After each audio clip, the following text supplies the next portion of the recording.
हस्तचरण श्रवणत्वगादीन् प्राणा नमो भगवते पुरुषाय तुभ्यं पांडुरंगा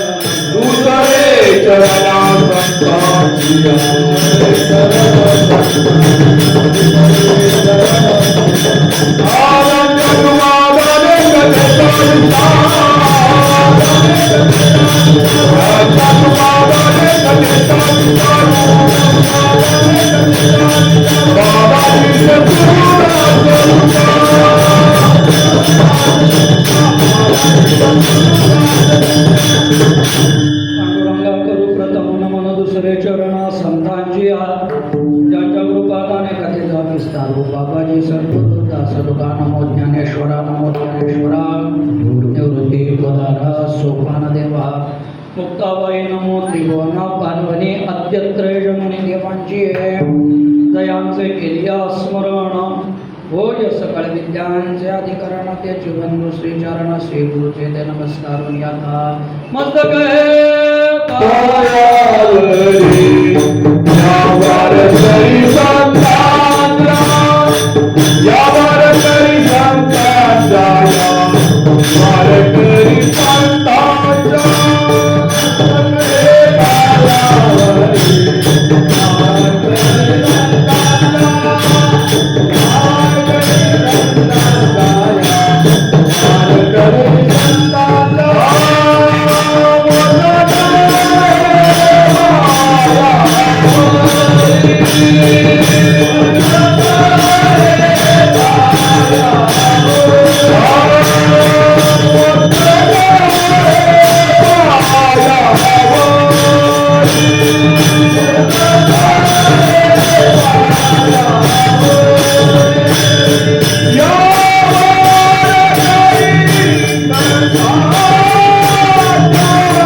पाहिली पुराणे धांडोळी दर्शने ऐसा मी न देखे कोणी तुझा तीही त्रिभुवने तुका म्हणे पायी लोले घेऊन राहिलो पायी ऐसा मी न देखे कोणी तुझा तीही त्रिभुवने विठ्ठला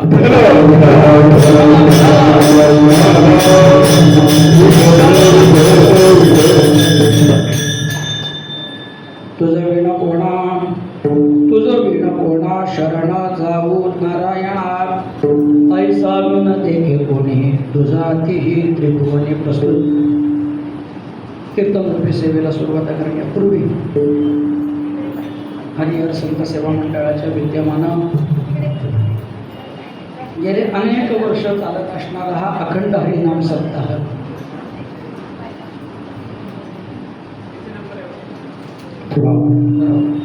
आणि या सप्ताहामध्ये माझी सेवा खरी तर उद्या होती, पण सद्गुरू दादा महाराज बाहेर असल्या कारणानं थोडंसं फरक त्याच्यामध्ये. इथली सेवा ही संतांची सेवा आहे बघा. सेंचुरीचा सप्ताह ज्याला परमार्थामध्ये पुढं जायचं आहे, प्रत्येकाच्या दृष्टीनं अर्थात वेगळे विचार असू शकतो, पण ज्याला परमार्थामध्ये काही साध्य करायचं आहे अशा साधक मंडळी करताचा खरा सप्ताह आहे. या सप्त्यामध्ये कोणत्या प्रकारची छानछोटी नाही, माईक चालत याची खात्री नाही. इथं आल्यानंतर तुम्हाला काही मानपान मिळेल आशा करू नका, कारण का बाबा हा मोठ्यांचा सप्ताह आहे. महाराष्ट्रातले ज्या नामवंत विभूती कोणी केला, ज्यांचा परमार्थामध्ये अनन्यसाधारण असा अधिकार आहे, असे गुंडा महाराज, मामासाहेबांसारख्या विभूती, नागपूरकर महाराजांसारख्या विभूती, त्यांनी जिथं सेवा केली ती ही सेवा आहे. त्यामुळे आपल्यासारख्याला इथं उभं राहायला भेटणं हेच आपल्याकरता पुष्कळ आहे.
मज पामराय काय थोर पायीची वाहन पायीवर. या मंडळींच्या तुलनेमध्ये वाहन तर सोडून द्या, पण आपण साध्या त्या वाहनाला लागले रजतकण सुद्धा ठरणार नाही. अशा मोठ्या मोठ्या मंडळीचं पण सत्या परमार्थाची असणारी सत्याची दशा पाहता नाही का. दिशा नाही म्हणत मी, दशा म्हणतो. दशा आजकालचे सप्ते मंडप केवढा मोठा नाही का. कीर्तनकारांच्या विदया किती मोठ्या, तो कुठल्या गाडीतनं आला, तो कुठल्या रंगाचं धोतर नेसला, याच्यावर परमार्थ अवलंबून नाही.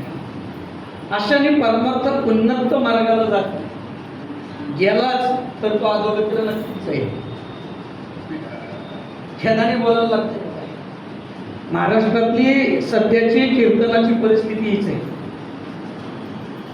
परमार्थ म्हणून कीर्तन करणारे, भगवान परमात्म्याची सेवा म्हणून कीर्तन करणारे बोटावर मोजण्यासारखे राहिले आणि अशा लोकांना किंमत फार कमी नाही का. अर्थात हे दिवस जास्त दिवस टिकतील अशातला भाग नाही बाबा. काय असतं, सोनं जे असतं ना त्याला तुम्ही किती झाकायचा प्रयत्न केला तरी ते चकाकतच. किती झाकणार तुम्ही त्याला झाकून आणि फट्याला किती पॉलिश करून चकवा, किती चमकेल? 2 दिवस 4 दिवस, 4 दिवसानंतर ते पांढरं पडायला लागणारच आहे, नाही का? त्यामुळं परमार्थ करत असताना थोडा करा, नाही का? तुकोबर आहे, ज्ञानोबर आहे, संत आपल्याला परमार्थ पुष्कळ करायला सांगतच नाही, थोडे परिधिरे, नाही का? ज्ञानोबर आहे म्हणत नाही बाबा आपल्याला तुझं दिवसभर हातामध्ये माळ घे आणि दिवसभर रामकृष्णारी म्हणत राहा. किती या आतापर्यंत माझं रे मोठके निमिष भरी दे तुझा आहे, नाही का? किती निमिषभर एवढाच कर, पण जो करशील तो बाकी कसा कर? सच्चाईचा कर, सच्चाईचा, नाही का? परमार्थ करत असताना त्या परमार्थापासून जर आपल्याला लाभ होणार नसेल, नाही का? आपल्याला आता परमार्थात लाभ होतो नाही असं नाही, पण आताचा लाभ सगळ्या पाकिटावर अवलंबून आहे, नाही का? आज किती लाभ झाला परमार्थात? 5,000, नाही का? आजचा लाभ कितीचा? आजची बिदागी मोठी आहे 11,000, आजची 21,000. आज लाभ पाकिटात मोजला जातो, पण परमार्थाचा लाभ हा पाकिटांवर अवलंबून नाही बाबा, नाही का? मग कशावर अवलंबून आहे? साधी गोष्ट सांगतो बाबा, परमार्थ चांगला झाला आयुष्यभराचा, उत्तम झाला, हे कशावर ओळखावं? ज्याचं म्हातारपण चांगलं गेलं,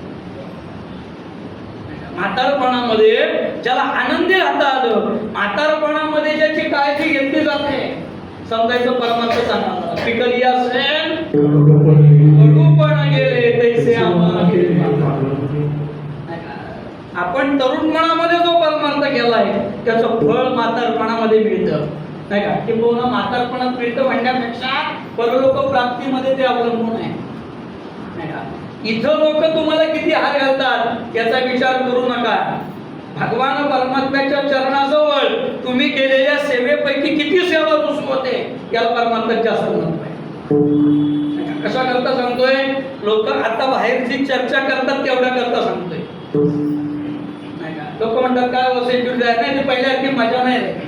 म्हणजे काय नाही झालं? परमार्थ सुद्धा मजे करता करता हे मला आता कळालं लागतंय. परमार्थ आनंद करता करतात, मजे करता नाही बाबा. मजे करता बाकीच्या पुष्कळ गोष्टी आहेत, पण परमार्थ हा आनंद करता आहे. कारण का आनंद हे भगवान परमात्म्याचं स्वरूप आहे. सत्य ज्ञानानंद, नाही, सत्यम ज्ञानम आनंदम ब्रह्म, त्याचं लक्षणच आहे आनंदमय अभ्यासात. व्यास महर्षींनी ब्रह्मसूत्रावर चिंतन करत असताना पहिलं सूत्र आनंदमय अभ्यासात.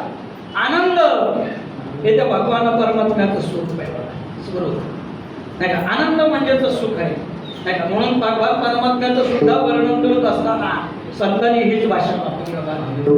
सुखरूप ऐसे, सुखरूप ऐसा गोरा गोरी सांगा, सुखरूप ऐसा गोरा गोरी सांगा,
भगवान परमात्म्यासारखं सुखरूप नाही का देवीचं प्रमाण सर्व सुखाचे कोणच नाही बाबा, कोणच नाही. म्हणजे भगवान परमात्म्याची सेवा केली तो आनंदमय आहे, तो सुखरूप आहे. त्यामुळं त्याच्या सेवेत करणारा अथवा म्हणजे आता ते खरी केलं तर बरं का, खोटी सेवा करणाऱ्याला या स्वरूपाची प्राप्ती देवाच्या ठिकाणी वशिला चालत, बाकी सगळ्या ठिकाणी चालतो नाही का. सीट काय पैसे देऊन पण मिळते,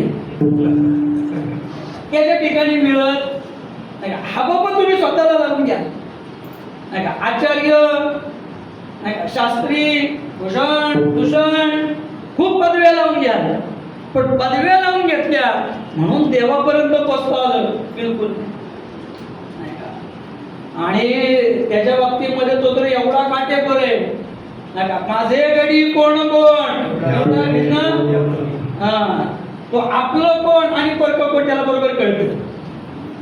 जो भगवंताच्या सेवेचं नाटक करणार आहे तोही त्याला कळतो, आणि खरा सेवा करणारा कोण आहे तोही त्याला बरोबर. मी कशा करता एवढं सगळं सांगतोय. सेंच्युरी मिलची सेवा ही खऱ्या अर्थाने सेवा आहे बाबा नाही का. तुम्ही असं समजू नका की या बावनचाळीच्या लोकांकरता आपण येतो, नाही. किंबहुना या लोकांनी तसं समजू नये. परमार्थामध्ये आम्हाला जे श्रेष्ठ आहे, आमच्या ठिकाणी जे वडील आहेत त्या वडिलांनी इथे येऊन सेवा केली म्हणून माझ्या वडिलांची विलासी गादेवा, माझ्या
वडिलांची विलासी बाकीच्या ठिकाणची तारीख पुढच्या वर्षी या वर्षीची आली नाही तर आम्हाला कीर्तनकारांना काही दुःख होत नाही. बरं झालं म्हटलं हा 5च देत होता, पुढचा 7 देईल.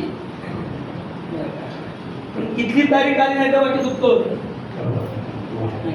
2006 पासून सेवा करतोय नाही का, देवाच्या मनात आहे म्हणून करतोय आणि त्या संतांच्या मनात आहे म्हणून करतोय.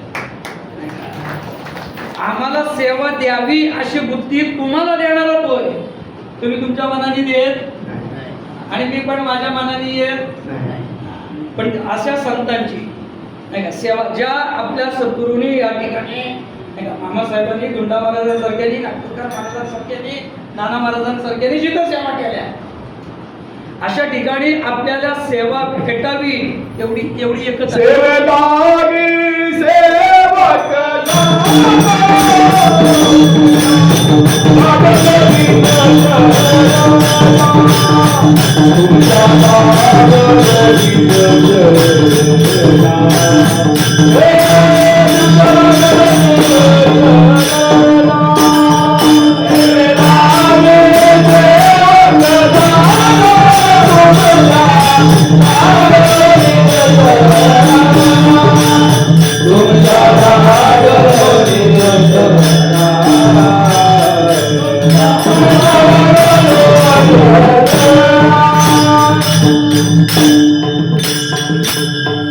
सेवेलागी सेवक जात नाही का. त्यामुळं माझ्या मनामध्ये मी तुम्हाला सांगतो बरं का दीक्षित महाराज, पहिली द्या नाही तर शेवटची द्या, पण सेवा द्या या संतांचे म्हणून द्या नाही का. जोपर्यंत चालू आहे तोपर्यंत तरी द्या. म्हणजे साधू संतांची सेवा आहे बाबा. कुठं आपल्याला अशा सेवा करायला भेटणार आहेत? पाकिट तर रोज घेऊ नाही का. प्रश्न पाकिटांचा नाहीच आहे. आणि पाकिट किती कमवली म्हणून बुवा काही सुखी होत. आणखी बुवानं जेवढी जास्त पाकिट बुवा तेवढा जास्त दुःखी, तेवढा जास्त दुःखी. बघा तुम्ही मोठ्या मोठ्या महाराजांची फार वाईट अवस्था होते. मग हा परमार्थ होतच नाही. मी तर म्हणतो आपल्या आयुष्यामध्ये वर्षातनं 2-4 सेवा तरी अशा असाव्या की ज्या खरंच सेवेकरता असाव्या. बाकी टाकत सगळ्याच सेवा नाही का. मी विठ्ठल महाराजांना पण त्या दिवशी बोललो नाही का, दिंडीला कार्यक्रमाला गेलो तेव्हा नाही ना, की काही सेवा अशा असाव्या बाबा आपल्या आयुष्यामध्ये की ज्या सेवेकरताच असाव्या, सेवेकरताच असाव्या. आणि देव करो ही सेवा म्हणजे उगीच तुमची स्तुती करतोय अशातला भाग नाही बरं. मी मुळात तुमची स्तुती करतच नाही. तुम्हाला राग आला तरी चालेल, स्तुती करणाऱ्यांपैकी मी नाही. मी तुमची स्तुती करत नाही, पण तुमच्या पूर्वजांनी या भूमीमध्ये जे पेरून ठेवलंय त्याची स्तुती आहे नाही का. तुम्ही ते सांभाळलंय म्हणून तुम्हाला धन्यवाद नक्कीच.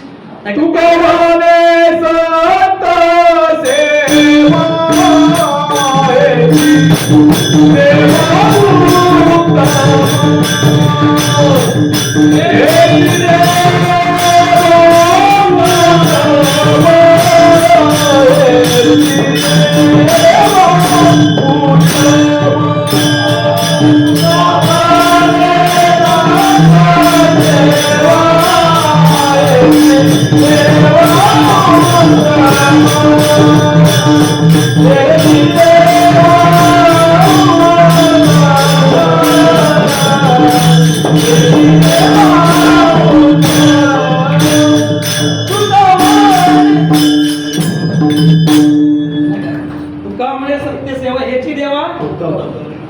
त्यामुळे तुम्हाला दीक्षित साहेब, माधुसाहेब साहेब, राणे महाराज, बाकीची मंडळी तुम्हाला शतशः नाही का धन्यवाद. का पूर्वीची वेळ सप्ताह चालवणं सोपं, बरोबर आहे ना दीक्षित साहेब. त्यावेळेस मिल चालू होती, पैसा पण पुष्कळ यायचा, त्यामुळे सप्ताह चालवणं तेव्हा सोपं होतं.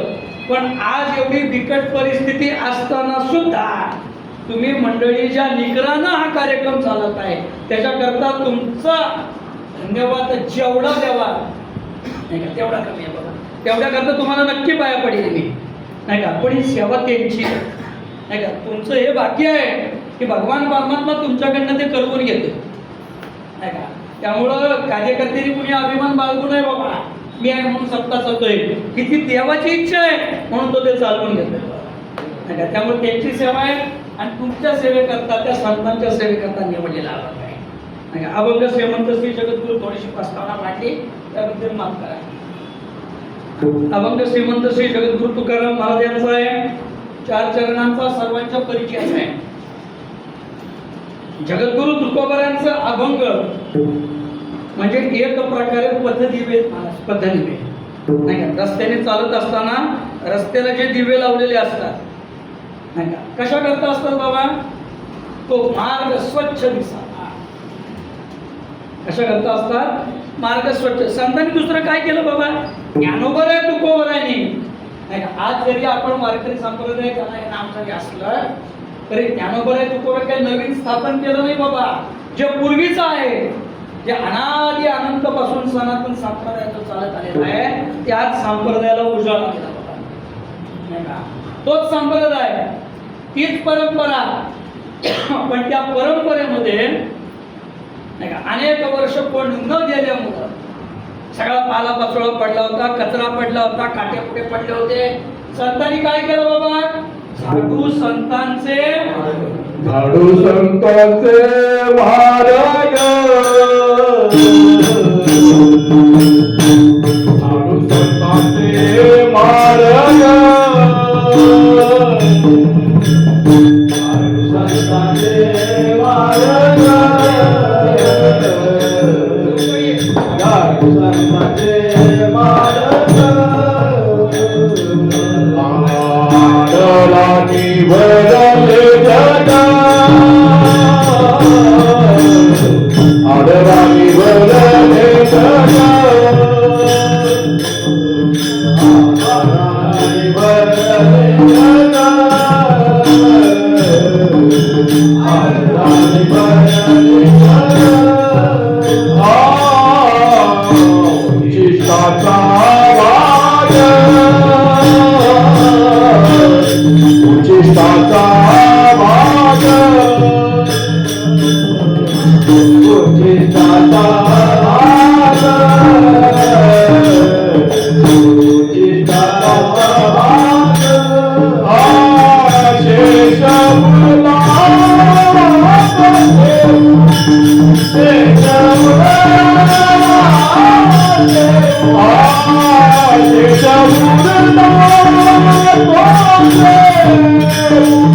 शेष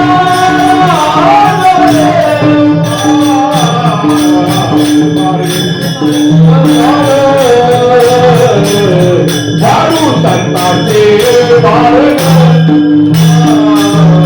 झाडू संतांचे बाळग, झाडू संतांचे बाळग,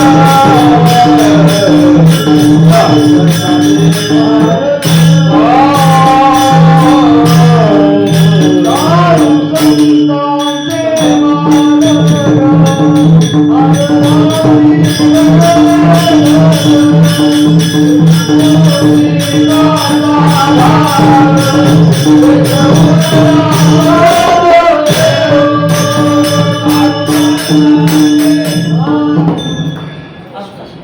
संतांचे एक दिवस मी तुमचं ऐकतो काय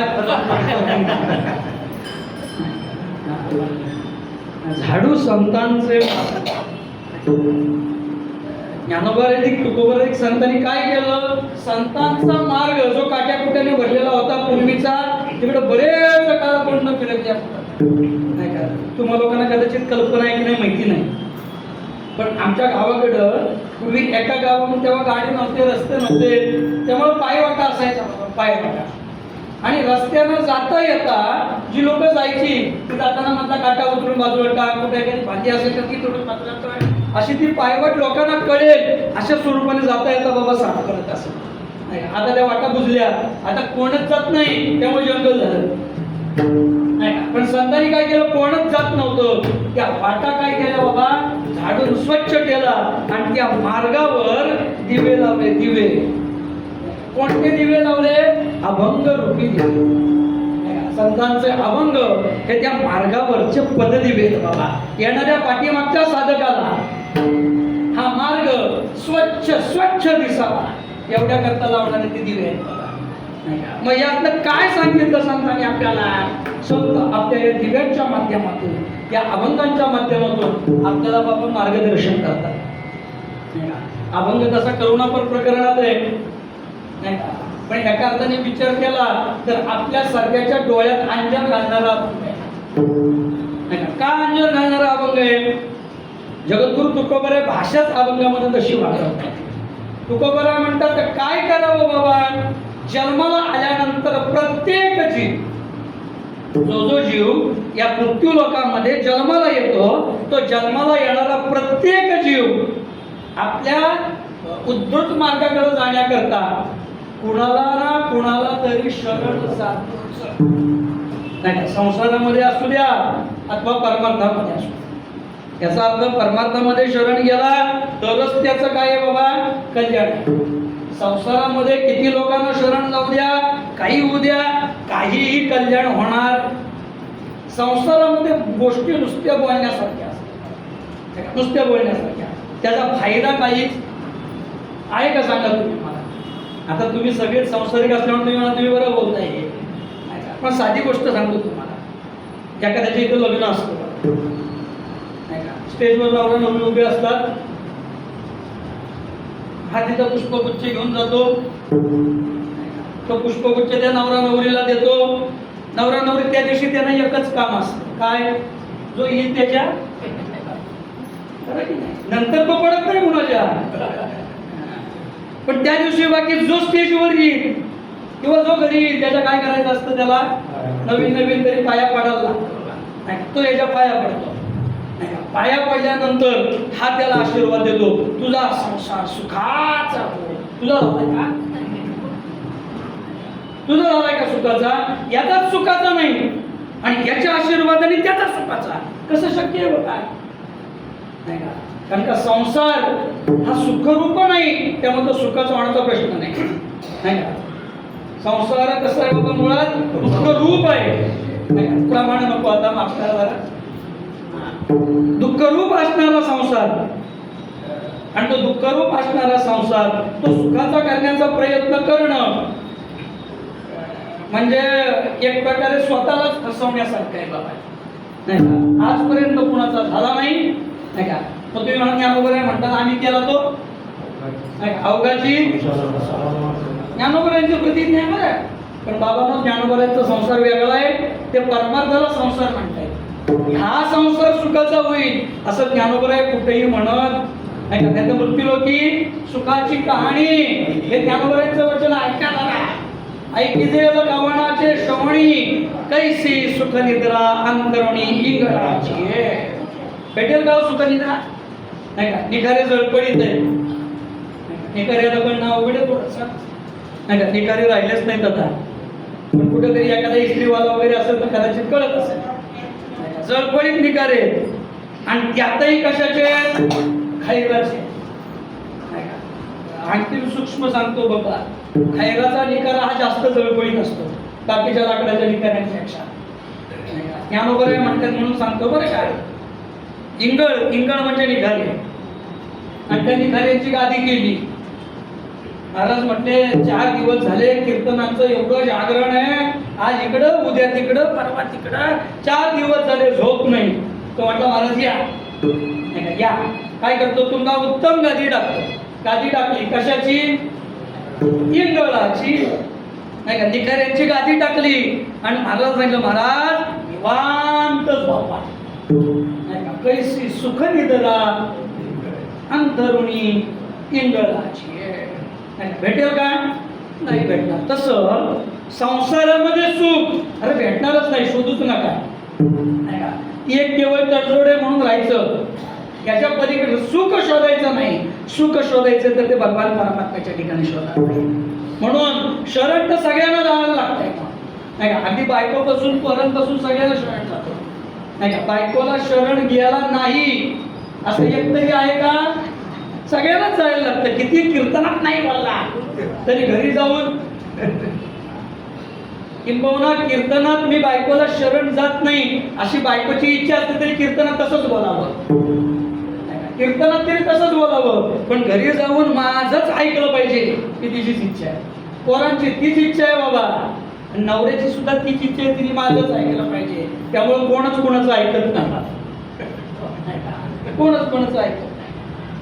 त्यामुळं सुख इथं शरण गेलेली भेटत नाही, नाही का. मग कुठं शरण जायला पाहिजे, भगवान परमात्म्याला शरण पाहिजे, देवाला शरण गेलं पाहिजे. पण देवालाही शरण जात असताना देवांचे तरी प्रकार थोडे आहेत का बाबा, थोडे प्रकार आहेत, कितीतरी देवांचे प्रकार, कितीतरी. आणि कोकणामध्ये गेलं तर मग बघायलाच नको, बाहेर कदाचित कमी असतील, नाही का. पण कोकणात दीक्षित महाराज जेवढे देव आहेत ना, एवढे देव कुठंच नाहीत. प्रत्येक एकेका चौकामध्ये नाही का, एकेका बांधावर नाही का, किती शेंदरी हेंदरी देव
बुवा जरी झाला तरी त्याला गावी जाऊन बाबा पावसाळ्यात राखण द्यायला सांग.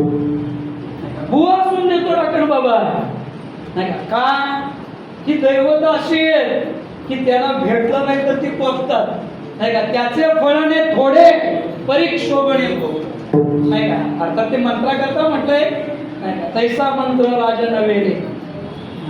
पण ही जी भूत घेत आहेत बाबा त्यांचं फळणं थोडं आणि क्षोभणं जास्त नाही का, नाही दिलं तर त्रास जास्त नाही का. मग अशाला शरण जाण्यापेक्षा नाही का कुणाला शरण जावं हे आपल्याला कळलं पाहिजे, म्हणून तुकोबरायांची अभंग आहेत. कुणाला शरण जायला पाहिजे, अभंगाच्या पहिल्या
Yeah.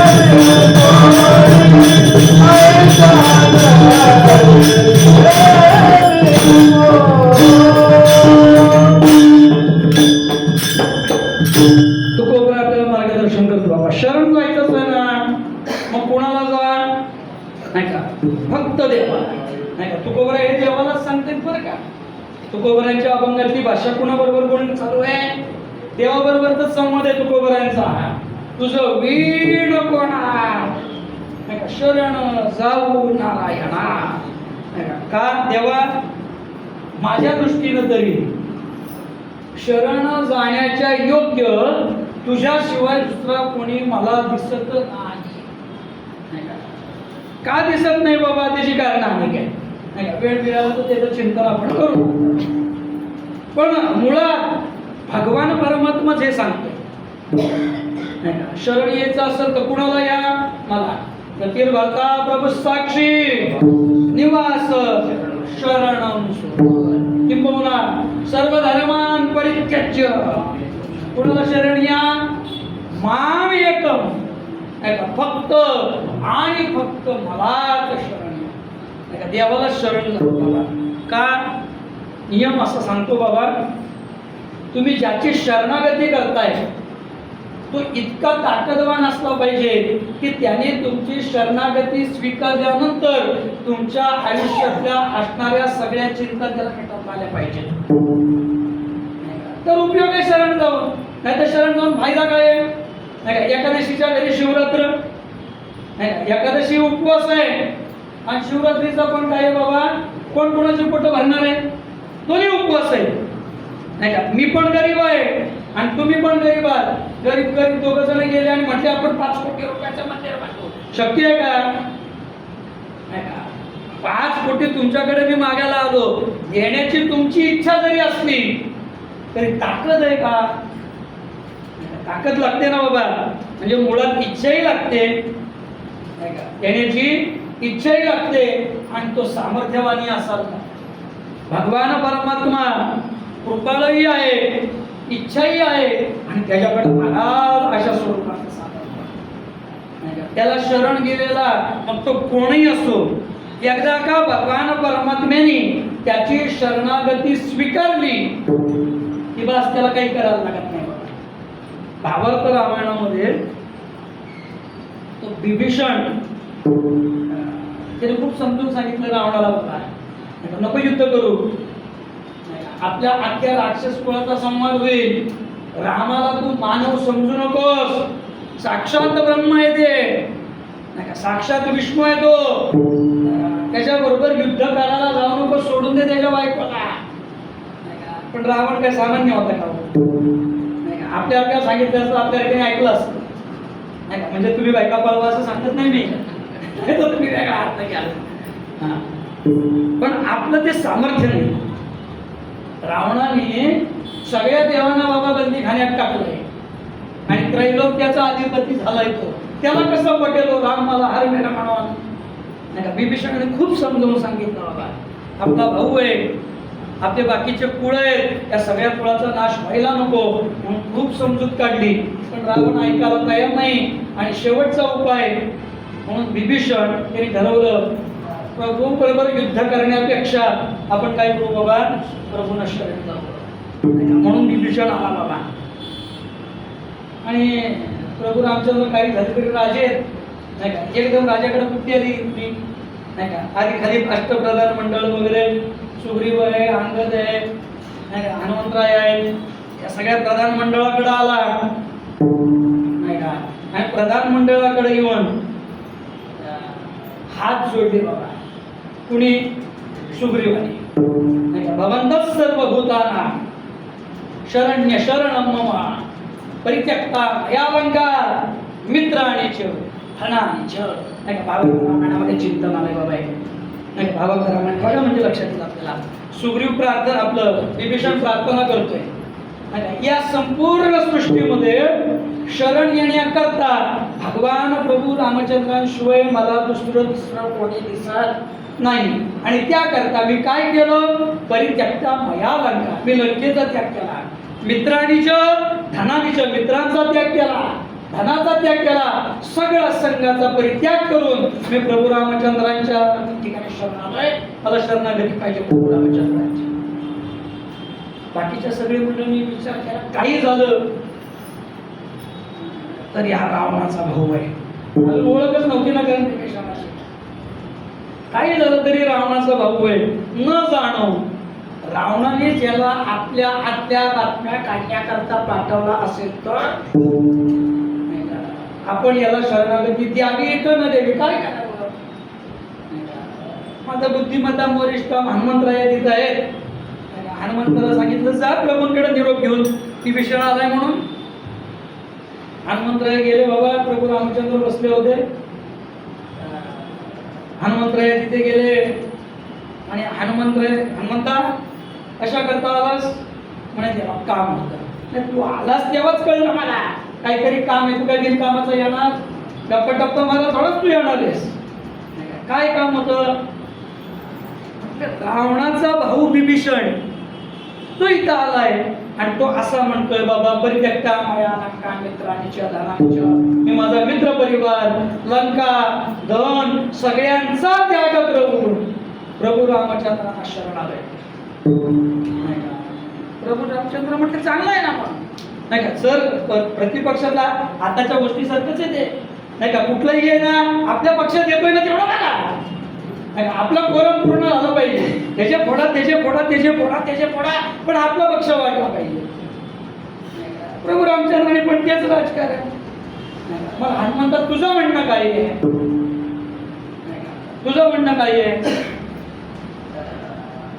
हनुमंतरायाला प्रभू रामचंद्रांचा प्रश्न पक्का कळला. कारण का काही झालं तरी प्रभू रामचंद्र राजे आणि राजे असल्या कारणानं त्याने राजकारणी डाव टाकला नाही का. ते म्हणतात तर ठीक आहे विभीषणाला ठीक आहे तुझं म्हणणं काय आहे म्हणजे हनुमंताचं म्हणणं काय आहे हे प्रभू रामचंद्रांना टाकून घ्यायचं आहे.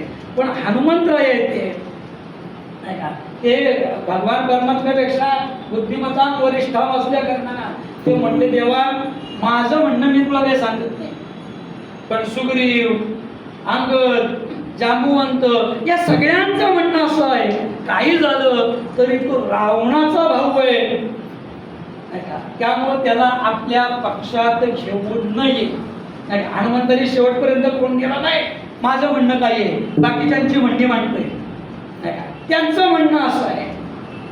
प्रभू रामचंद्राने त्याला सांगितलं अरे हनुमंत असं करता येत नाही बाबा नाही या जन्मातलं माझं वचन आहे शत्रुदेव प्रपन्नाय तवा स्मृतीचे याचते नाही का कोणही येऊ दे जो येईल मला शरण आला ना तर मी त्याला शरणागती देणार नाही. एवढ्या करता दोनच श्लोकामध्ये बाबा तिथं आवडता रामायणामध्ये दोनच श्लोकामध्ये हनुमंतरायाला प्रभू रामचंद्राने एक कथा सांगितली. प्रभू रामचंद्र हनुमंतरायाला असं सांगतात श्रूयते हे कपोते ना हनुमंता ऐक मी अशी गोष्ट ऐकते की एक कपोत आणि एक कपोती म्हणजे एक कबूतर आणि त्याची पत्नी दोघे जण एका जंगलामध्ये राहत होते आणि ते तिथे राहत असताना एक दिवस एक पारधी एक व्याघ्र शिकारी करता म्हणून घराच्या बाहेर पडला. दिवसभर शिकारी करता फिरला त्याला कुठंच शिकार भेटली नाही. तो जाळं बसून बसला होता आणि संध्याकाळच्या वेळेला त्या जोडप्यापैकी जी कपोती नव्हती जी कबुतरी नव्हती ती त्या पारध्याच्या जाळ्यामध्ये बाबा अडकली. पारध्याला वाटलं बरं झालं बघ घरी रिकामा हाती जाण्यापेक्षा काही ना काहीतरी हाताशी लागलंय ना आज तर संध्याकाळचं तरी वागलं नाही का. म्हणून पारध्याने बाबा त्या कबुतरीला पकडलं आणि तो घरी निघणार एवढ्यात अचानक वातावरण बदललं. सोसाट्याचा वारा व्हायला लागला. अचानक आकाशामध्ये ढग जमावायला लागले आणि जोरात विजांचा कडकडाटून पाऊस पडायला लागला. त्या पारध्याने बाबा त्या झाडाच्या तिथं या दोघांचं घरटं होतं जिथं कपोत पक्षीवरती बसलेला होता त्या झाडाच्या आश्रयाला तो पारधी येऊन बसला. बाबा हा कपोत पक्षी वरून बघतोय की हा पारधी आपल्या या झाडाच्या आश्रयाला आलाय आणि त्याच्या या झोळीमध्ये आपली पत्नी आणि पकडलेली आहे. पण तरी सुद्धा त्या कपोत पक्षांना असा विचार केला की हा जो या झाडाला आलाय या आपल्या घरी आलाय. संध्याकाळची वेळ झाली आज सकाळी घरी कधी निघाला असेल माहित नाही. दिवसभर याला इथं आहे म्हणजे दिवसभर याला काही खायला मिळालं नाही. हा दिवसभर उपाशी आहे. आज हा माझ्याकडे पाहुणा म्हणून इथं आलाय अतिथी म्हणून इथं आलाय. जर हा इथून आज उपाशी जाईल तर आतिथ्य धर्माचा आपल्याकडनं क्षालन होईल. त्यामुळे याला काहीतरी खायला देणं गरजेचं आहे.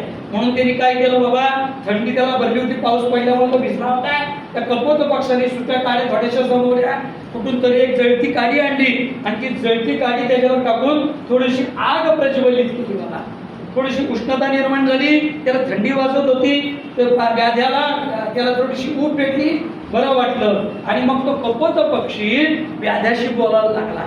म्हटला, व्याधा महाराज एक काम करा, आता आणायचा इथं दिसतो पेटलेलाच आहे बरं का, तुम्ही माझ्या घरी आलाय, मी काय करतो, मी आता याच्यामध्ये उडी टाकतो. कशामध्ये? या अग्नीमध्ये मी उडी टाकतो, माझं मांस भाजलं जाईल, ते मांस तुम्ही खा आणि तुमची क्षुधा कृषा भागवा. एवढी कथा प्रभू रामचंद्राने हनुमंतरायाला सांगितली. आणि मग हनुमंतरायाला विचारलं, अरे जर त्या कपोत पक्षाला आपल्याकडं शरण आलेल्या, ज्याला माहितीये की आपली पत्नी यांनी पकडलेली आहे, त्या कपोत पक्षाला जर कळतं की याला मला काहीतरी खायला द्यायला पाहिजे, एवढं जर त्या कपोत पक्षाला कळत असेल तर मी तर प्रभू राम आहे. भले माझी बायको त्याच्या भावाने चोरली असेल, पण आज जर तो माझ्या आश्रयाला आला असेल, आज जर तो मला शरण आला असेल, तर त्याला शरणागती देणं हे माझं काम आहे. तोच काय, साक्षात रावण जरी मला शरण आला तरी त्याला सुद्धा शरणागती देणं हे माझं काम आहे. विठ्ठल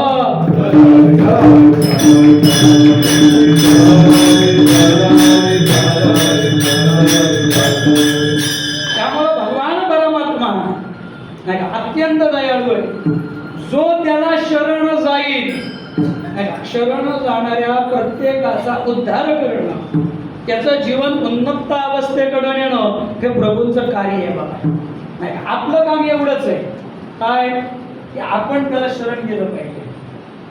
नाही का, म्हणून तुकोबराया देवाला भाषा वापरतात तेव्हा शरण जाण्याकरता तुझ्यापेक्षा दुसरा मला कोण दिसत आहे, तुझं वी व्यावर्तक शब्द वापरेल नाही का. तुका म्हणतात देवा तुझ्याशिवाय शरण जाण्याकरता योग्य असणारा दुसरा तिसरा मला कोणीही दिसत नाही, एकटा तूच. तुझा शरणागत शरण जाऊ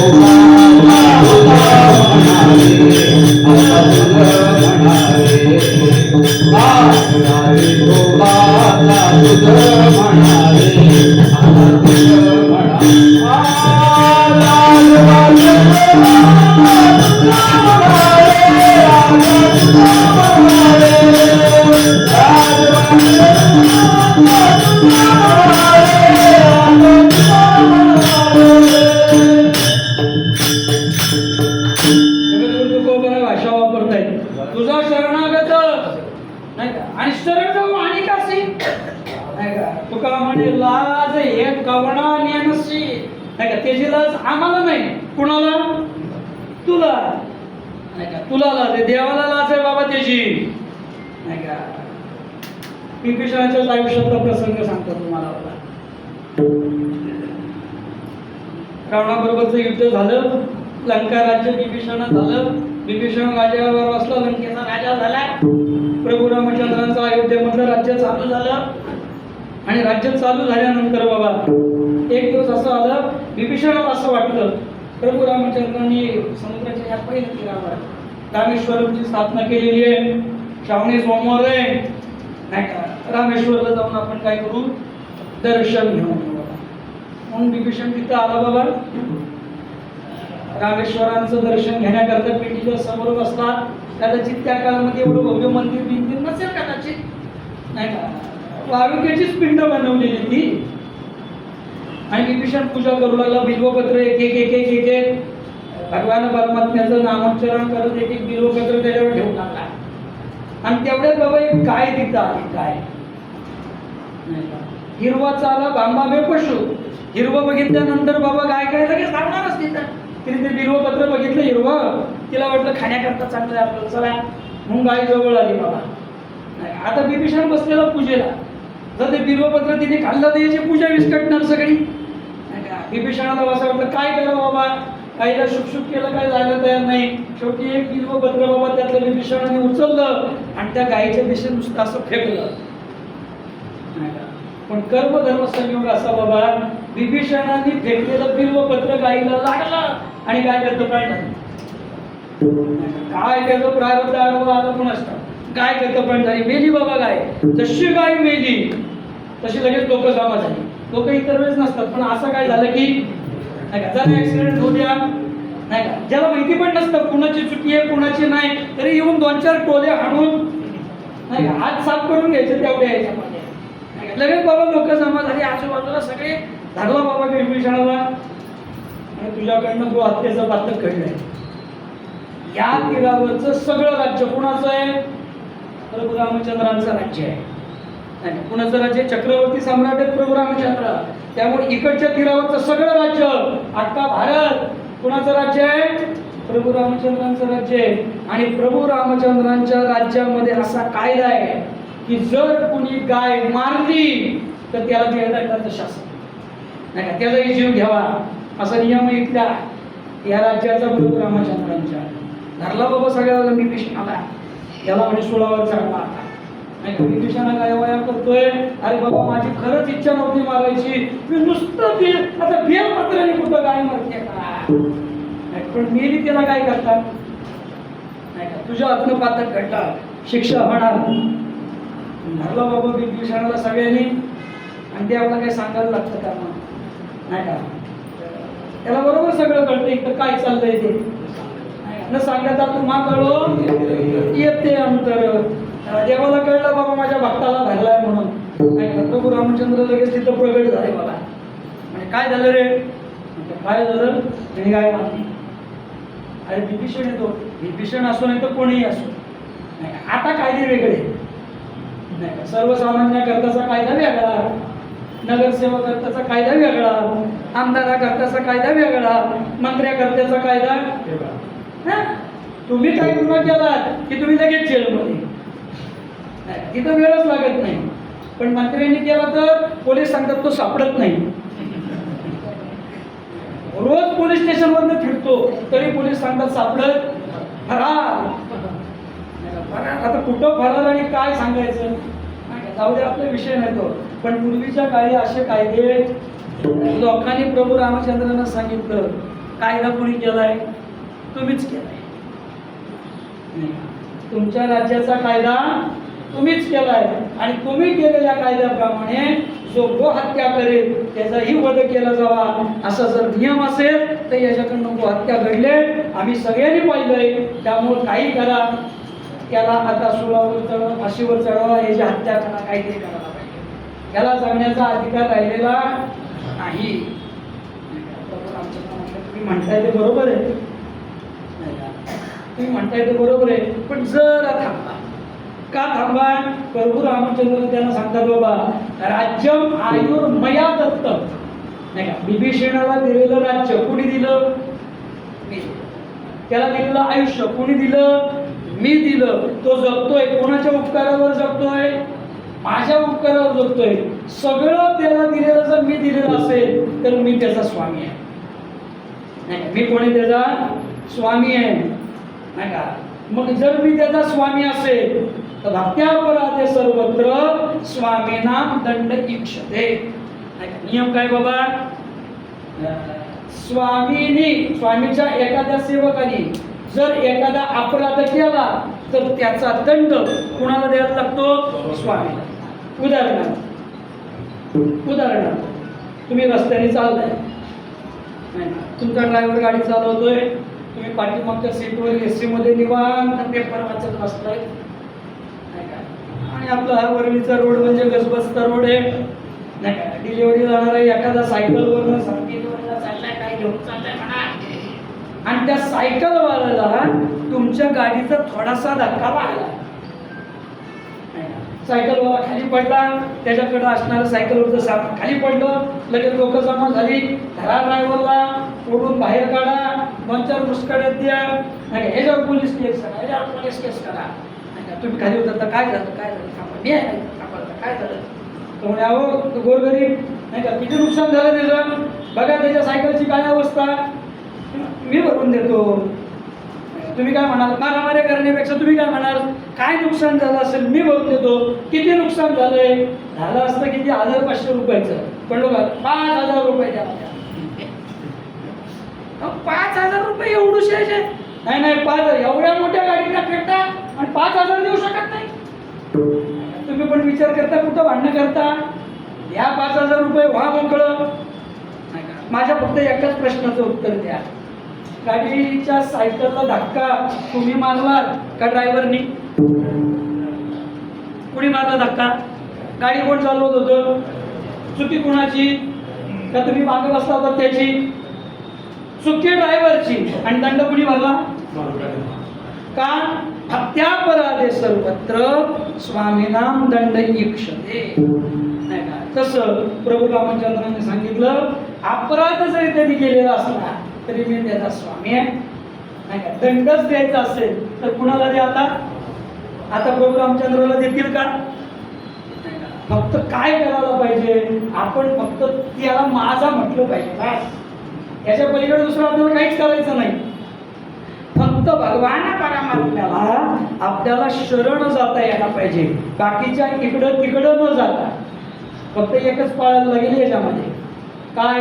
त्याची शरणागती स्वीकारल्यानंतर तो जसा ठेवील तशा आपल्या आयुष्याची मार्गक्रमणा करायला पाहिजे.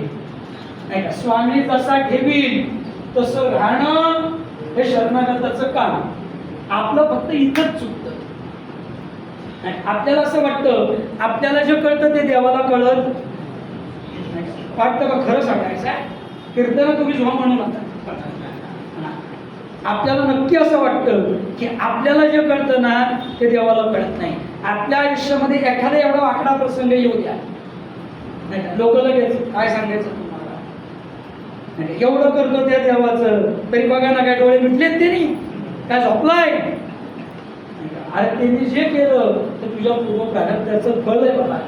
नाही का? त्यांनी काही तुला दिलेलं नाहीये, तुझं पूर्व प्रारब्ध आहे आणि त्या प्रारब्धाचं फळ तुझ्या पदरामध्ये पडलेलं आहे. मग तुला जर असं वाटत असेल की इथून पुढं अशी वाईट फळं आपल्याला यायला नको, ते जगात प्रारब्ध चांगलं करायला लागेल. या जन्मात आल्यानंतर प्रारब्ध कर्म चांगलं करायला लागेल, मग फळं चांगलं मिळतील. मग देवाला शरण जाऊन फायदा काय सांगा? लोक आम्हाला विचारतात बाबा, जर देवाला शरण गेल्यानं प्रारब्ध आपलं बदलणार नसेल नका, तसं तर प्रारब्ध पण बदलतं बरं का. नका तुटे भवरोग भक्ता संचित नाही, प्रारब्ध क्रियमान भक्ता संचित नाही नका, किंवा तुटे भवरोग संचित क्रियमान भोग. नाही का? भोग म्हणजेच प्रारब्ध. भगवान परमात्म्याला शास्त्र असं सांगतं बाबा, क्रियमान संपत, संचित संपत, पण प्रारब्ध कधीच संपत नाही. पण भक्तिशास्त्रकार असं म्हणतात बाबा, जर भगवान परमात्म्याला शरण गेलं तर प्रारब्ध सुद्धा संपत. एका जनार्दनी भोग प्रारब्धाचा हरी कृपेत त्याचा नाश झाला. मग कर्मकांडी बाबा तेव्हा सांगतात बाबा संगती काय त्याला नाश झाला म्हणजे काय आपोआप संपतं का? असं तर आपोआप संपत नाही बघा. मग भक्ताला प्रारब्ध राहत नाही याच्याकरता शास्त्रांनी संगती लावून दिल्यात बघा. नाही का? त्यातली एक संगती अशी आहे बाबा की भगवान परमात्मा भक्ताचं प्रारब्ध आपल्यावर घेतो. काय करतो बाबा? भक्ताचं प्रारब्ध भगवान परमात्मा स्वतःवर घेतो, स्वतःवर. नुसतं सांगू नका. काही दाखला आहे? हो. दुर्वास ऋषीला राग आला नाही का? माहिती ना सगळ्यांना कथा. दुर्वास ऋषीला राग आला. अंबरीश्वर राजाचं एकादशीचं पारण्याचं व्रत होतं आणि दुर्वासाला बोलवलं. दुर्वास गेला नदीवर आणि काटपायला. आठवपर्यंत बाबा द्वादशी व्रत संपायची पाळी आली म्हणून लोकांनी सांगितलं एक काम कर, पाणी पी. पाणी पिलं की व्रत मोडल्यासारखं होईल आणि न मोडल्यासारखं होईल. कारण का एखाद्याच्या व्रताचा नियम आहे बाबा. नाही का? मी हा नियम खरं सांगणं कीर्तनामध्ये चुकीचं. आजकालच्या कीर्तनामध्ये असे व्रतांचे नियम सांगणं हे पाप आहे, पाप. का? एकादशीचं व्रत होणारच नाही ना आपल्याला या नियमाप्रमाणे.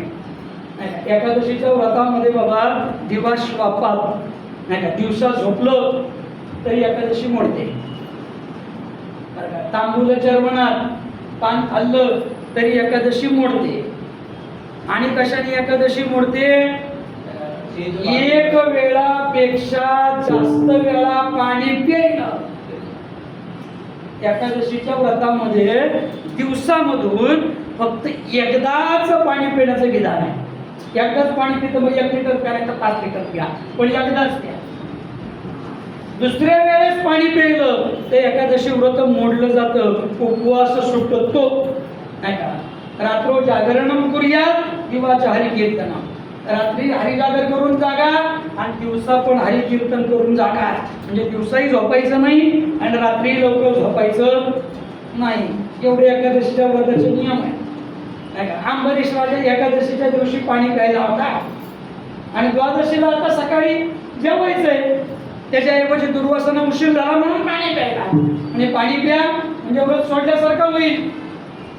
आणि मग दुर्वासा पाणी प्यायला आणि दुर्वास तिकडे यायला. दुर्वासा आता माहिती आहे सगळ्यांना दुर्वास ऋषी किती रागेष्ट आहेत. शाप दिला जा नाही का, 10 जन्म तुला घ्यायला. किती? 10 जन्म. मला काही कथा सगळी सांगायची नाही. मग ते भगवंताने चक्र सोडलं ते त्याने दुर्वासाच्या मागे लागला. मग दुर्वास ऋषी अंबरीशीला शरण गेले नाही का. अहम भक्त पराधीनो भागवतामध्ये सगळी आधी कथा आहे बघा. दुर्वास ऋषी अंबरीशाला शरण गेले पण शाप तर दिला. आणि शाप काही तुमच्या माझ्यासारख्या दिलेलं नाही. कुणी दिलाय? आपण पण देतो नाही का. कीर्तनामध्ये 5,000 पाकिट ठरलं, 4,000 दिले, वाटोळा होईल तुमचा सप्ताह बंद पडेल. काय बोलत ना कीर्तनकार? मला माहिती आहे आपण पण शाप देतोच की. पण तो दुर्वासाने दिलेला शाप आहे. दुर्वासाने शाप दिला 10 जन्म घ्यायला लागते. माझ्या प्रश्नाचं एवढंच उत्तर द्या. अंबरीश राजाला 10 जन्म घ्यायला लागले का? प्रारब्ध कुणाचं आहे? 10 जन्माचं कुणाचं आहे? अंबरीश राजाचं आहे नाव. दुर्वासाने शाप काही देवाला नाही दिला, अंबरीश राजाला दिला. पण अंबरीश राजाला दिलेला शाप भोगला कोणी? अंबरीशी कारणे जन्म 10 घेतले नाही का. किती जन्म घेतले देवानी? अजून एक बाकी आहे नाही का. कलंकी बाकी आहे अजून 9 घेऊन झालेले नाही का. पण कुणाला दिलेला शाप आहे? कशा करता सांगतोय मी? प्रारब्ध. भगवान परमात्म्याची शरणागती स्वीकारली की प्रारब्धाचा सुद्धा म्हणजे संचित जाईल, क्रियमान जाईल, त्यात नवल नाही. तर भगवान परमात्म्याला शरण गेल्यानंतर प्रारब्धाचा सुद्धा नाश होतो. देव काय करत नाही हो, फक्त त्याला शरण जायची खोटी आहे नाही का. मग तुमचा सगळा संसार तो चालवतो. काय चालवत नाही बाबा? चोखोबरांच्या बायकोचं बाळपण त्यांनी करावं नाही का. द्रौपदीला तिनेच साड्या पुरवाव्या नाही का. काय केलं नाही? दुर्वासाचं पोट सुद्धा त्यांनीच भरलं नाही का. काय होतं पांडवांकडं? एकतर वनामध्ये नाही का थाळी उपडी टाकलेली तरी बाबा पोट भरलं नाही का. भले त्याच्याकरता पान घेतलं असेल पण पोट भरलं ना. देव काय करत नाही बाबा, सगळं काही करतो. त्याच्या पलीकडे जाऊन सांगू, संकट निवारेल यात नवल नाही. पण तुमच्या अंतःकरणातल्या अहंकाराचं मर्दन सुद्धा तोच करतो नाही का. परमार्थाच्या दृष्टीने हे सुद्धा तितकंच महत्वाचं आहे. देवाने आपल्याला सगळं चांगलंच द्यायला पाहिजे असं परमार्थात मानू नका नाही का. भगवान परमात्म्याने आपलं वाईट सुद्धा घालवलं पाहिजे. नुसतं चांगलं देता कामा नाही. आपल्याकडे जे वाईट आहे ना ते सुद्धा आपल्या अंतःकरणामध्ये अहंकार सुद्धा घालवण्याचं काम कोण करतो बाबा? देव करतो. देव. बघा बाबा, पांडव भगवान परमात्म्याला शरण गेले की नाही नाही का. द्वारकेचा राणा पांडवाला आहे. पांडव भगवान परमात्म्याला शरण गेले आणि शरण गेल्यानंतर पांडवांच्या ठिकाणी अभिमान सुद्धा देव येऊन देत नाही नाही का. भीमाला झाला, भीमाच्या अभिमानाचं गर्भपरिहार नाही का. ऐरावत आणायला गेला होता तेव्हा त्याचा पण गर्भपरिहार देवानेच केला होता. पांडवांनी जेव्हा इंद्रप्रस्थामध्ये आपलं राज्य स्थापन केलं तेव्हा राजसूय यज्ञ केला बाबा बरं का. आणि त्या राजसूय यज्ञाच्या वेळेस जी लोक जेवायला होती बरं का, त्यांना जेवण पत्रावळीत वाटलं नाही बरं का. पत्रावळीमध्ये जेवण वाढलं नाही. कशावर वाढलं? कशावर वाढलं? सोन्याची ताटं आणि सोन्याच्या वाट्या नाही का. काय वर्णन आलं? सोन्याच्या ताटांमध्ये बाबा, त्याच्यामध्ये 2-2, 4-4 सोन्याच्या वाटा, पाणी प्यायला सुद्धा सोन्याचा, मुलामध्ये दिलेला नाही खऱ्या सोन्याचा, खऱ्या सोन्याच्या ताटामध्ये वाटीमध्ये जेवण वाटलं. रोज हजारो लोक जेवत होती आणि माझ्यासारख्या कुबाच्या मनात आलं आपण पांडवांची परीक्षा घेऊ. मला काही मोह नाही, पण मी शेवटी परीक्षा घेणार ना, मी बुवा आहे म्हणून मी तिथली एक वाटी माझ्या खिशात टाकली. मोह म्हणून नाही, कशा करता मी थोडं सांगेल मी चोरतोय म्हणून, मोह नाही मला, पण एक वाटी सोन्याची खिशात टाकली आणि गेलो. सगळ्यांची जेवण संध्याकाळी आटोपली आणि भांडारगृहामध्ये भांडी मोजायला सुरुवात केली तर एक सोन्याची वाटी कमी. आता एवढ्या हजारोनी वाट्या असतील, हजारोनी काय लाखोनी असतील, एक वाटी गेली, काय फरक पडणार होता पांडवाला? पण पांडवांच्या अंतःकरणातला मोह अजून गेला नव्हता आणि देवाला हेच सहन झालं नाही. सगळेजण देवाकडे आले, देवा यज्ञ नीट चालू आहे, पण आज जरा वेगळं घडलं रे. काय झालं? एक सोन्याची वाटी गेली. देव म्हटलं एवढ्या सोन्याच्या वाट्या आहेत का? काय कमी आहे तुमच्याकडे? एक गेली म्हणून, पण तेव्हा एवढा यज्ञ चालू असताना चोरी आणि देव म्हटलं पण याच्यावर आता उपाय. देव म्हटलं मला काही यातला अनुभव, मी काय राजसूय यज्ञ केलेला नाही, त्यामुळं वाटी चोरीला गेली तर कुठल्या देवाला नारळ द्यायचा आणि कुठं कळे लावायचे मला माहिती, पण मी उपाय सांगू शकतो. उपाय सांगू शकतो. काय करा? एक काम करा, तुम्ही बळीराजाकडे जा. बळीराजाकडे का? एका पूर्वीच्या काळी त्यांनी सुद्धा असाच राजसूय यज्ञ केला होता आणि त्यांनी पण सोन्याच्या ताटांमध्ये वाट्यांमध्ये जेवण वाढलं होतं. त्याच्याकडे जर एखादा असा काही प्रसंग काढला असेल तर त्याला अनुभव असेल, त्याला विचारून या काय केलं त्याच्याकडे जर वाटी चोरी बिरीला गेली असती तर. म्हणून पांडव सगळे बाबा बळीराजाकडे गेले. बळीराजाला विचारलं, बळी नमस्कार केला. म्हणजे कशा करता आला? नाही म्हणे आम्ही राजसूय यज्ञ. हा कानावर आलाय माझ्या. मग इथं येणं का केलं? काही द्रव्य कमी पडलं का? नाही नाही, कमी देवाच्या कृपेने कमी काहीच नाही. कमी कशाला पडेल? त्या दुर्योधनाला बसवलंय ना देवाने तिथं, नाही का? दुर्योधनाने कुठं बसवलेला बाबा? कोषाध्यक्ष. देव सुद्धा बाबा असा चालू आहे ना. दुर्योधनाच्या डाव्या हातावर बाबा मत्स्यचिन्ह होतं, मत्स्यचिन्ह नाही का. कुठं असतं मला माहिती नाही, मी काही ज्योतिषी नाही का. पण असं म्हणतात बाबा, ज्याच्या हातावर डाव्या हातावर मत्स्यचिन्ह आहे त्यांनी ज्या गोष्टी दान केल्या त्या दुप्पट परत येतात बाबा. देवाने काय केलं बाबा? त्याला म्हणजे दुर्योधनाला तिथे बसून दुर्योधन म्हटलं बरं झालं आहे तर चांगलं खातं माझ्याकडे आलं.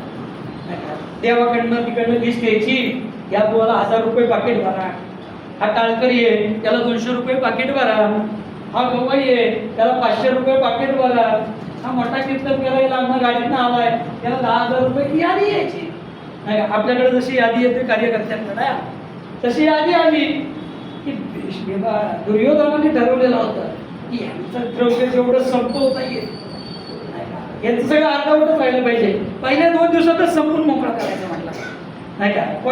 कोशच शिल्लक राहिलं नाही तर पुढचं यज्ञ करतील कुठला? मग 1000 रुपये पाकिट दिलंय तिथं 5000 भर नाही का. टाळकऱ्याला 200 दिले भर 1000. आपल्या बाबाचं कुठं जात नाही का. दुर्योधन पाकिट भरतोय भरतोय भरतोय, पण त्या मत्स्य चिन्हामुळं दुर्योधन जेवढं भरत होता त्याच्या दुपटीने परत येत होता बाबा, दुपटीने. त्यामुळे पांडवांनी सांगितलं कमी काही नाही. मग कशाला आलात? आलं एवढ्या करता जवळजवळ 7-8 दिवस झाले राजसूय यज्ञ चालू आहे. 7-8 दिवसात काही झालं नाही, पण आज एक सोन्याची वाटी चोरी नाही. तुम्ही पण यज्ञ केलं, देवाने सांगितलं तुम्ही पण यज्ञ केला. तुम्ही पण सोन्याच्या ताटामध्ये वाटीमध्ये जेवण घातलं. तुमच्याकडे अशी काही घटना घडली असेल तर आम्हाला सांगा. म्हणजे त्यावेळेस तुम्ही काय उपाय केला, ती वाटी कशी मिळवली तर आम्हाला कळेल, म्हणजे आम्हालाही तो उपाय करता होईल नाही का. वडीलराजांनी सांगितले, बघ मी राजसूय यज्ञ केला धर्मान, जा आमच्या राज्याच्या बाहेर तिथं उकिरड आहे. तुम्ही काय करताय, ती ताटं रोज धुताय आणि धुवून परत त्या ताटांमध्ये काय करताय, जेवायला वाढताय. आमच्या राजसूय यज्ञाला आम्ही तसं केलं.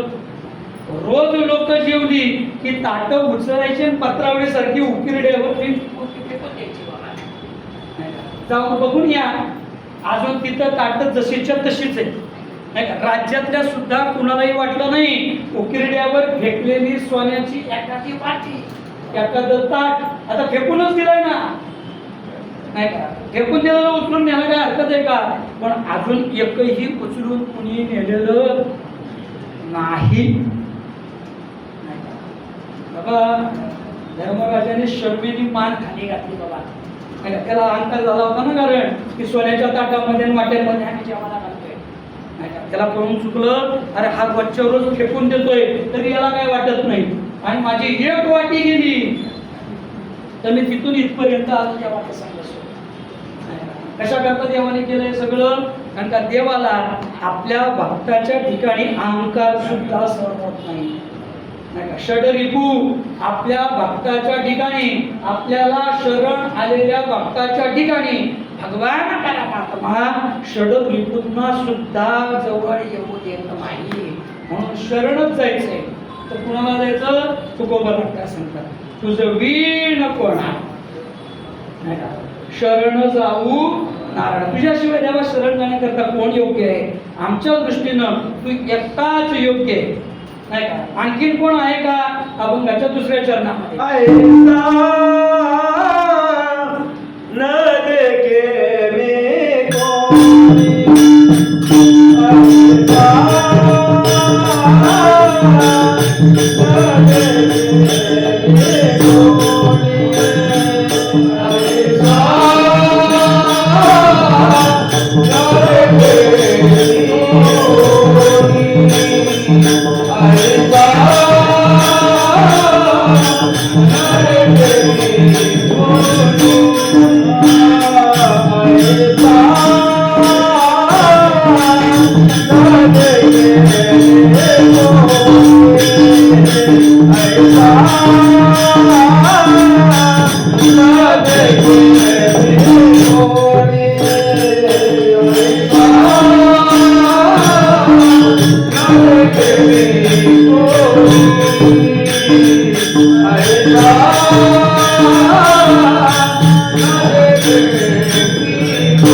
ऐसा न देखे मी कोणी किंवा ऐसा मी न देखे कोणी तुझा तीही त्रिभुवनी नाही.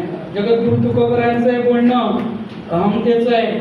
अहंकार दिसतोय का काय दिसतोय याचं चिंतन करणे तितकंच महत्त्वाचं नाही का. कारण का असं मी बघत, तुम्ही बघत नाही म्हणजे तुम्ही कोण लागून गेले. मला राणे महाराजांपेक्षा जास्त प्रिय कोण वाटत नाही, चांगला वाटतंय कोण दिसत नाही. तू कोण सांगणार आहे. याची अधिकार सिद्धता आधी व्हायला हवे. किंवा तुम्ही जे बोलताय त्याच्याकरता काही प्रमाणांचं योजना केली आहे का, हे पाहणं गरजेचं आहे. पण हे पाहण्याकरता वेळ पाहिजे नाही का. तो वेळ पुढच्या वर्षी काढू नाही का झालेली सेवा तुमच्या संत मंडळींच्या समर्पित करू त्यांना भगवंताचं भजन करू सेवा करू विठोबा जय जय विठोबा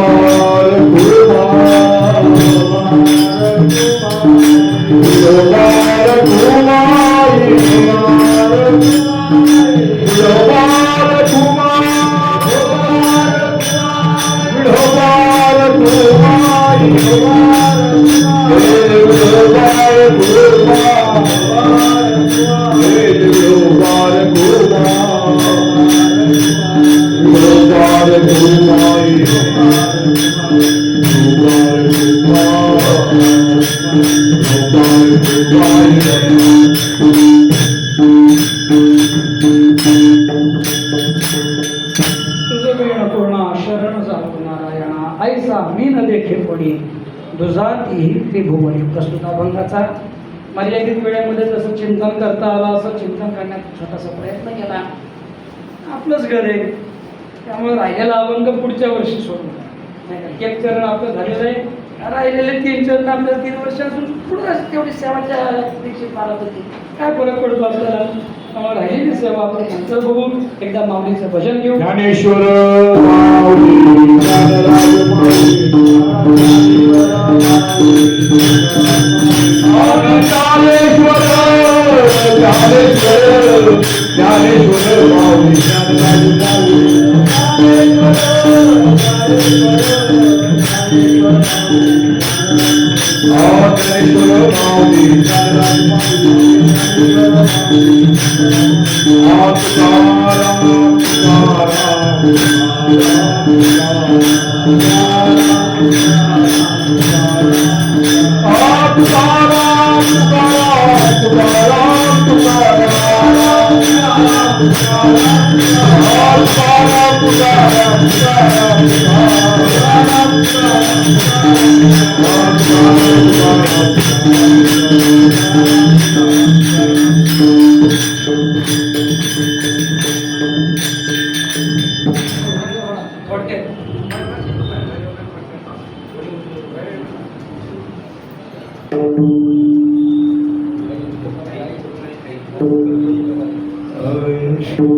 तुका म्हणे ठाये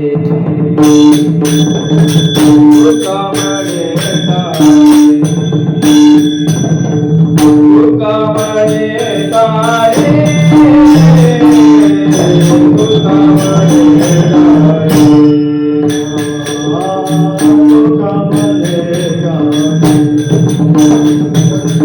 तुका म्हणे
धन्यवाद महाराज.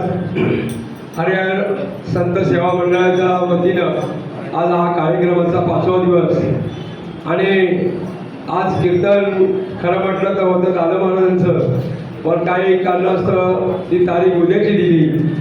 उद्याचं कीर्तन दादा महाराजांचं आहे आणि आजचं जे कीर्तन गद्रे महाराज हे तुम्हाला सर्वांना कल्पनाच आहे, हे नाव सांगायची गरज नाही. नेहमी ते काल्याचं कीर्तन आपलं त्यांचा शेवटचे 2 दिवस असतात. तर या टायमाला काही कार्यकर्त्यांच्या वतीनं काही सूचना आली की बाबा मध्यंतरी आपण काल्याचं कीर्तन त्याला मध्यंतरी भाग देऊ आणि काल्याचं कीर्तन प्रमोद महाराज जगतापला द्यायचं.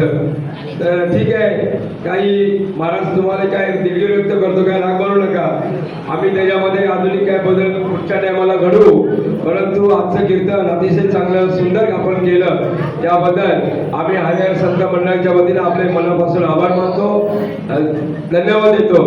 आणि अशी सेवा आम्हाला उद्याची सेवा दादा महाराज मोरे माऊली यांची केली जाईल, तेव्हा आपण सर्वांनी याची नोंद घ्यावी. आपण जास्तीत जास्त संख्येने या ठिकाणी उद्यापासून उपस्थित व्हावं ही सर्व आमच्या मंडळाच्या वतीने आपल्या सर्वांना विनंती. 18वा अध्याय बुधवारपासून 18वा अध्यायाची सुरुवात केली जाईल. तेव्हा वाचक मंडळी कोण असतील तर त्यांना कल्पना असावी. आपण सर्वांनी याची नोंद घ्यावी. धन्यवाद.